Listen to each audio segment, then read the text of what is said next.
আসসালামু আলাইকুম সুপ্রিয় বন্ধুরা, দেশে এবং দেশের বাইরে থেকে যে যেখান থেকে ভিডিওটি দেখছেন, জাহিদ রিয়েল ইনফো চ্যানেলে আপনাদেরকে আবারও স্বাগতম। কুয়েতের সর্বশেষ আপডেট নিউজ নিয়ে আপনাদের মাঝে আবারও হাজির হলাম। আমি জাহিদুল ইসলাম জাহিদ, কুয়েত থেকে। কুয়েতের খুবই গুরুত্বপূর্ণ কিছু ইনফরমেশন দেওয়ার আছে আপনাদেরকে, সেই বিষয়গুলো নিয়ে কথা বলবো এবং বর্তমান পরিস্থিতিতে ঘটে যাওয়া কিছু বিষয় নিয়ে কথা বলবো এবং ভিসার আপডেট নিয়ে কথা বলবো। বর্তমান পরিস্থিতিতে সাধারণ ক্ষমা বিষয় নিয়ে কথা বলবো এবং অভিযান বিষয় নিয়েও কিছু কথা হবে এবং সর্বশেষ যে বিষয়টি নিয়ে কথা হবে সেটা হলো বর্তমান পরিস্থিতিতে দিনারের রেট ও নির্বাচন কুয়েতি। তো চলুন ভিডিওটি শুরু করা যাক কথা না বাড়িয়ে। তো প্রথমে ভিসা আপডেট দিয়ে শুরু করছি আপনাদের মাঝে। বর্তমান পরিস্থিতিতে কুয়েতের ভিসা কিন্তু টুকটাক বের হচ্ছে। রানিং মাসে অলরেডি আজকে ৬ তারিখ ২টি কোম্পানির ভিসা বের হয়ে গেছে। একটি কোম্পানির ভিসা আমি আপনাদের মাঝে অলরেডি রিভিউ করে দেখিয়ে দিয়েছি এবং আরও একটি কোম্পানির ভিসা বের হয়েছে, আজকে তথ্য পেলাম। তো এই আজকে থেকে মানে রানিং আরও ২-৩ দিন চলে যাক। তো এর ভিতরে যে কোম্পানিগুলোর ভিসা বের হবে, একসাথে আমি ৩-৪টা বা ৫টা যে কোম্পানিরই ভিসা বের হোক না কেন, একসাথে আমি আপনাদেরকে রিভিউ দিয়ে দেবো এবং আপনাদের মাঝে কথা বলবো সেই সম্পর্কে। আর বর্তমান পরিস্থিতিতে আমাকে যারা কমেন্ট করতেছেন, তার ভিতর উল্লেখযোগ্য কিছু কমেন্টের উত্তর এখানে আমি দিয়ে দিচ্ছি। মানে কমেন্টের উত্তর বলতে আপনাদের জানার আগ্রহ, যেগুলো সবার জানা মোটামুটি প্রয়োজন, সেগুলো আমি কমন প্রশ্নগুলো উত্তর দিয়ে দিচ্ছি। এক ভাই জানতে চেয়েছিলেন যে ট্যাক্সি ড্রাইভার বর্তমান নেয় কিনা এবং কী খবর ট্যাক্সি ড্রাইভারদের। তো কুয়েতে বর্তমান পেশা যদি বলতে হয়, ট্যাক্সি ড্রাইভাররা অনেক ভালো একটা অবস্থানে রয়েছে। কুয়েতে যদি আপনি ট্যাক্সি ড্রাইভারে আসেন, সর্বনিম্ন আপনি ৮০,০০০ থেকে ১,০০,০০০ টাকা ইনকাম করতে পারবেন খুব সহজে। আর যারা পুরাতন অবস্থায় আছেন, খুবই ভালো অবস্থানে আছেন ট্যাক্সি ড্রাইভার, যারা কুয়েতের প্রতিটা জায়গা চেনে এবং জানে, তারা কিন্তু বর্তমানে ১-১.৫ লাখ টাকা ইজিভাবে ১.৫ লাখ টাকা ইনকাম করতেছে ট্যাক্সি ড্রাইভাররা। কিন্তু অবশ্যই কিন্তু এজন্য কুয়েতের ভাষা একদম টোটালি জানতে হবে এবং আ জায়গাগুলো টোটালি চিনতে হবে। মানে পুরাতন হতে হবে। পুরাতন হলে আপনি কিন্তু ১.৫ লাখ টাকা পর্যন্ত ইজিভাবে ইনকাম করতে পারবেন ট্যাক্সি থেকে। আর নতুন যারা আসবেন তারা অবশ্যই কিছুদিন একটু সমস্যা হবে, লোকেশন ইউজ করতে হবে। তো যেহেতু রাস্তাঘাট আপনি চেনেন না, তবে রাস্তাঘাট চেনা জানা হয়ে গেলে, ভাষাটা মোটামুটি জানা হয়ে গেলে কিন্তু আপনিও ৮০,০০০ থেকে ১,০০,০০০ টাকা ইনকাম করতে পারবেন খুবই সহজে। আর বর্তমানে যে ভিসাগুলো বের হচ্ছে, ক্লিনার ভিসা বলেন বা অন্যান্য যে ভিসাগুলো বলেন বা ড্রাইভিং ভিসা বলেন, আসলে সবকিছুর তুলনায় ট্যাক্সি ড্রাইভিং ভিসাগুলোতে আসা মোটামুটি ভালো মনে করি। কারণ এখানে একটা স্বাধীনতা আছে। আ এখানে আপনাকে একটা গাড়ি নিতে পারবেন, এখানে এসে কিস্তিতে একটা গাড়ি নিতে পারবেন। যেকোনো একটা কোম্পানির আন্ডারে আপনাকে থাকতে হবে। সেই কোম্পানি আপনাকে কিস্তিতে গাড়ি নিয়ে দিবে। আপনি প্রতি মাসে যা ইনকাম করবেন কিস্তিতে টাকা কেটে রেখে বাদবাকি টাকা আপনার বাড়িতে পাঠাতে পারবেন বা বাদবাকি টাকা ইনকাম। আর যদি কিস্তি পুরোটা শোধ হয়ে যায়, যখন পুরোটা শোধ হয়ে যাবে তখন গাড়ি আপনার নিজের হয়ে যাবে। আর গাড়ির কিস্তি আর তখন দিতে হবে না। শুধু যে কোম্পানির আন্ডারে আছেন, যে মালিকার আন্ডারে আছেন, সেখানে হয়তো কিছু ফি দিতে হয়। সেটা দিয়েই আপনি আপনার গাড়ি অনেকদিন ইউজ করতে পারবেন, অনেকদিন চালাতে পারবেন। আর এক্ষেত্রে অনেকটাই আপনারা ভালো অবস্থানে যেতে পারবেন আমি মনে করি। ট্যাক্সিতে যারা আসতে চাচ্ছেন আসতে পারেন।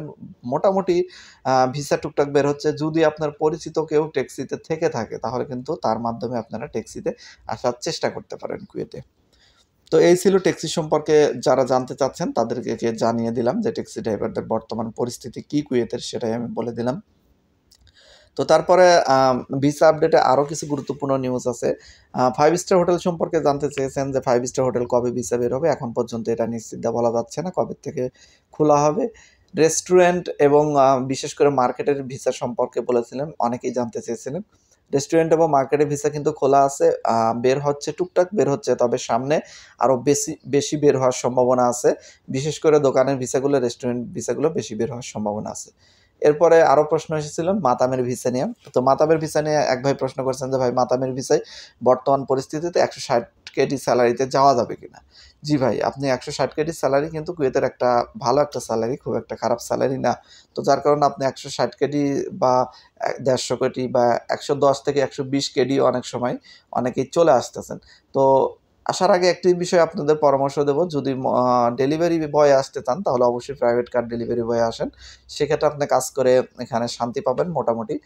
এসিতেই কাজ করতে পারতেছেন। আর যদি মোটরসাইকেল ডেলিভারি বয়ে আসেন তাহলে দেখা যাচ্ছে গরমের টাইমটা অনেক কষ্টে আপনার কাজ করতে হবে।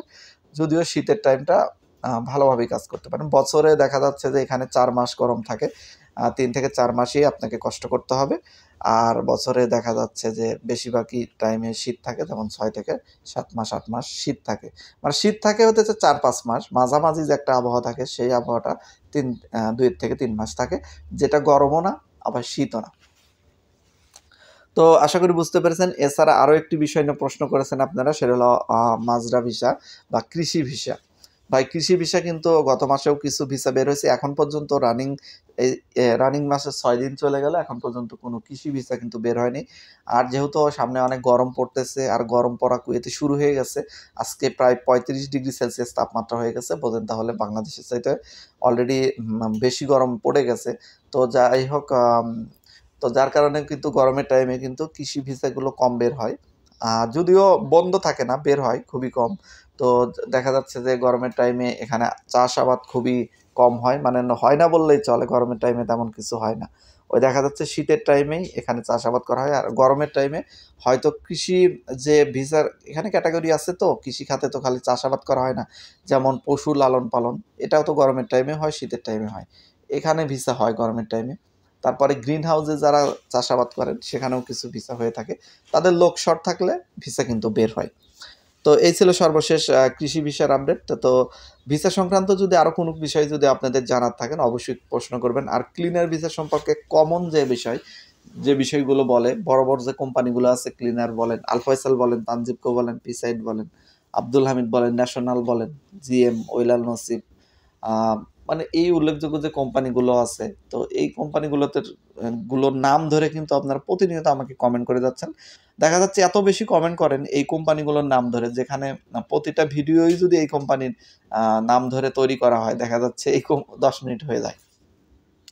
তো আমি সব কোম্পানির উদ্দেশ্যে বলতেছি, এখন পর্যন্ত তারা কোনো কোম্পানির লামানা পারমিট পায়নি, এখন পর্যন্ত কোনো কোম্পানির ভিসা এবং শন পেপার হয়নি নতুন বছরে, আর নতুন মাসে তো এখনও হয়নি। তো এই মাসে হবে কিনা এই সম্পর্কেই সবাই জানতে চাই। আসলে ভাই অগ্রিম তেমন কিছুই বলা যাচ্ছে না, কোম্পানিগুলো আশা দিচ্ছে যে এই মাসে হবে তাদের ভিসাগুলো, তো ওদের সময়ই বলে দেবে, দেখা যাক কি হয়। তো আমি আপনাদের মাঝে এই সম্পর্কে আপডেট দেব সময় করে, যদি ভিসা হয় বা শন পেপার হয়। তো এরপরে চলুন ২ নম্বর পয়েন্ট নিয়ে আমরা কথা বলি, সেটা হচ্ছে সংক্ষিপ্তভাবে বলেছি সাধারণ ক্ষমা। সাধারণ ক্ষমা চলমান আছে ১৭ই মার্চ হতে ১৭ই জুন পর্যন্ত সাধারণ ক্ষমা চলমান থাকবে। এর ভিতরে যারা সাধারণ ক্ষমায় আওতায় আসতে চান অবশ্যই আপনারা জোরালোভাবে চেষ্টা করুন, এবং যারা দেশে যেতে চান খুবই দ্রুত গতিতে জোরালোভাবে দেশে চলে যাওয়ার চেষ্টা করুন। আর যাদের আকামা নবায়ন করা সম্ভব হচ্ছে শর্ত সাপেক্ষে, তারা অবশ্যই আকামা নবায়ন করার চেষ্টা করুন, কারণ যে সাধারণ ক্ষমার আওতায় আসাটাই আমি মনে করি বুদ্ধিমানের কাজ হবে, কারণ যে সামনে বছর আবার দেবে কিনা তার কোনো নিশ্চয়তা নেই। তো এরপরে বলবো আপনাদের অভিযান সম্পর্কে। কুয়েতের অভিযান কিন্তু এখন তেমন একটা নেই বললে চলে, কারণ যে বৃহস্পতিবার নির্বাচন হয়েছে, গতকালকে নির্বাচন নিয়েই অনেক তথ্য নিউজ হয়েছে, তো যার কারণে নির্বাচন সম্পর্কে আমি তেমন কোনো তথ্য আপনাদের দেইনি, কারণ কুয়েতের নির্বাচন সম্পর্কে অনেক নিউজ হচ্ছে, অনেক বড় বড় চ্যানেল থেকে নিউজ হচ্ছে, টিভি চ্যানেল থেকে নিউজ হচ্ছে, যার কারণে দেখা যাচ্ছে যে এই বিষয়গুলো আমি তেমন একটা গুরুত্ব দিয়ে আপনাদের মাঝে বলিনি, কারণ আপনাদের এই বিষয়টা অতটা গুরুত্বপূর্ণ না। কুয়েতের নির্বাচন দেখা যাচ্ছে ওই ৬ মাস পরপরই হয়ে থাকে, তো যার কারণে এই বিষয়টা অত গুরুত্বপূর্ণ না। এখানে একটি পয়েন্ট গুরুত্বপূর্ণ আছে, সেটা হচ্ছে কুয়েতের নির্বাচনের সময় অনেকে দালাল বা এজেন্সি এখানে সুবিধা নেয়, বলে নির্বাচন হচ্ছে, ভিসা হচ্ছে না, ভিসা পরে হবে, নানান অজুহাতে মানুষের থেকে আরও সময় বাড়িয়ে নেয়, অনেক সময় টাকাও নিয়ে নেয়। তো অবশ্যই এই বিষয় নিয়ে সতর্ক থাকবেন, কারণ কুয়েতের নির্বাচন হলেও নির্বাচনের জন্য কোনো বিষয় একবারে বন্ধ থাকে না। তো দেখা যাচ্ছে নির্বাচনের সময় হয়তো কিছু দিনের জন্য কাজ একটু স্লো হয়ে যায়, এবং লাস্ট যেদিন নির্বাচন সেদিন কাজটা বন্ধ থাকে। তাছাড়া নির্বাচনের জন্য সব কাজ একদম স্থগিত হয়ে থাকে, বিষয়টা কিন্তু এরকম না। কারণ যে নির্বাচনের জন্য কাজ স্থগিত এই জন্য হয় না, এখানে সেই সিস্টেম করাই আছে। কারণ এমপি মন্ত্রীরা যখন নির্বাচন করে, তখন দেখা যায় নিচের পোস্টে যে কাজগুলো চলে, তাদের যে দায়িত্ব সেখানে কিন্তু ভারপ্রাপ্ত হিসাবে অনেকেই থাকে। তো যার কারণে সেই কাজগুলো কিন্তু চলমান থাকে, যদিও স্লো থাকে, ফাস্ট থাকে না, এখানে কিছুটা সত্যতা আছে, কিন্তু একদম যে বন্ধ থাকে বলে সেটার কোনো ভিত্তি নেই। তো যাই হোক, আশা করি বুঝতে পেরেছেন। এরপরে বলবো বর্তমান দিনারের রেট সম্পর্কে। সম্মানিত কুয়েত প্রবাসী ভাই ও বোনেরা, আপনারা দিনারের আজকের রেট একদিনের সমান ৩৭৫ টাকা সামথিং পেয়ে যাবেন। এক্সচেঞ্জ ভেদে হালকা কিছু তারতম্য হতে পারে। তো দিনারের রেট কিন্তু ৳১ বা ৫০ পয়সা বা যাই বলেন না কেন, প্রতিদিন কিন্তু টুকটাক বৃদ্ধি পাচ্ছে। আর এটা কিন্তু ভালো লক্ষণ। আর দিনারের রেট কিন্তু বৃদ্ধি পাবে এই মাসের শেষে। আমি বলেছিলাম যে ৯০ এর কাছাকাছি যাবে বা ৯০ প্লাস হবে, মানে ৩৯০। আর তারপরের মাসে আবারও ৪০০ হয়ে যাবে। কারণ যে রোজার ভিতরে প্রত্যেকটা বছরেই দিনের রেট কমে যায়। তো আশা করি তথ্যগুলো পেয়ে আপনাদের সামান্য পরিমাণ হলেও উপকার হয়েছে। সো চ্যানেলে যারা নতুন এসেছেন অবশ্যই চ্যানেলটি সাবস্ক্রাইব করে দেবেন। আর কালকে আপনাদের মাঝে আপডেট দিতে পারিনি, এজন্য আন্তরিকভাবে দুঃখিত। নানা রকম কাজে ব্যস্ত ছিলাম।